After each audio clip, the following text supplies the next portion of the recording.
The story behind the bionic pancreas dates back about 20 years. I was a young professor studying mathematical biology when my wife Toby, who happens to be a pediatrician, diagnosed our infant son David with type 1 diabetes. We started David on insulin pump therapy when he was just 13 months old, and he has used that therapy uninterrupted for the past 20 years. When David was 9 years old, we started him on a continuous glucose monitor. The insulin pump and the continuous glucose monitor were great technologies, but they didn't solve the problem of determining how much insulin we needed to give David at any moment. Toby and I were on the hook for all of those decisions, as was David's health and well-being. The cognitive and emotional burden of that responsibility was relentless. On top of that was the constant reminder that one day this awesome responsibility was going to fall squarely on David's shoulders. We saw this as the ultimate challenge from the very beginning. So soon after David was diagnosed, I began to imagine a wearable bionic pancreas that would automatically manage his blood sugar levels without our intervention or his.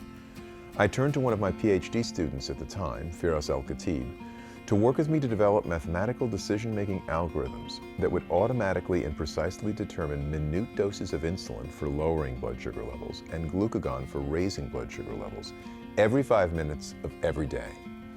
Theoretical work on the mathematical algorithms began in 2003, and 2 years later, we began testing an early prototype of those algorithms running on a laptop computer at Boston University. 3 years later, in collaboration with Dr. Stephen Russell and David Nathan at the Massachusetts General Hospital, we progressed through a series of inpatient clinical trials followed by real-world home-use clinical trials, testing the laptop version and then the mobile version of our bionic pancreas in adults and children with type 1 diabetes. In 2015, with the help of hundreds of donations from the type 1 diabetes community, we began designing and testing our own purpose-built, fully integrated bionic pancreas that had both an insulin chamber and a glucagon chamber. We called the device the iLet Bionic Pancreas and began testing it in real-world home-use clinical trials about 2 years ago.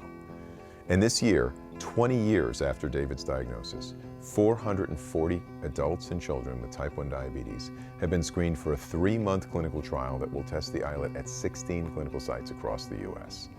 The clinical data from this study will support a market application for the iLet that we plan to submit to the U.S. Food and Drug Administration next year. All told, 20 clinical trials testing the bionic pancreas have been conducted over the past 12 years. Much of the funding for these trials came from 4 major grant awards amounting to over $20 million from the National Institutes of Health. In the fall of 2015, I partnered with Ed and Serafina Raskin, 2 attorneys whose son had recently been diagnosed with type 1 diabetes, to start a new company called Bionics that would license the intellectual property and iLet technology from Boston University. With early seed money from some of our industry partners, we began to build an organization that would be dedicated to transforming the iLet from an investigational device into a commercial product.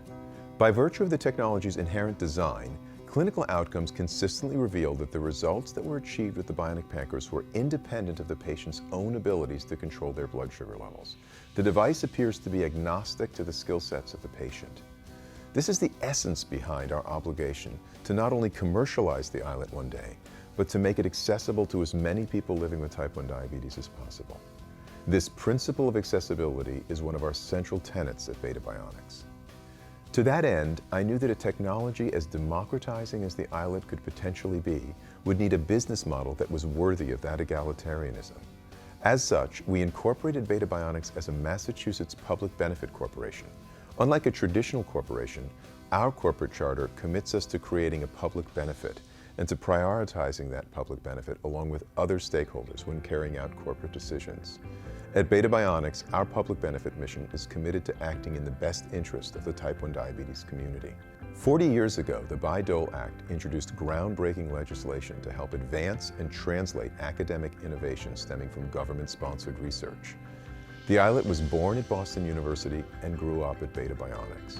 The core technology in the iLet is an exemplar of the sort of innovation that the Bayh-Dole Act seeks to advance. The research that made that core technology possible would never have come to pass had it not been for the government funding we received over the past 12 years from the NIH and the Special Diabetes Program. On behalf of my family, my collaborators, and everyone at Bionics, I would like to thank Boston University, the NIH, and the visionary leadership embodied in the Bayh-Dole Act for helping to turn one man's vision of a bionic pancreas for his son into so much more than just a dream.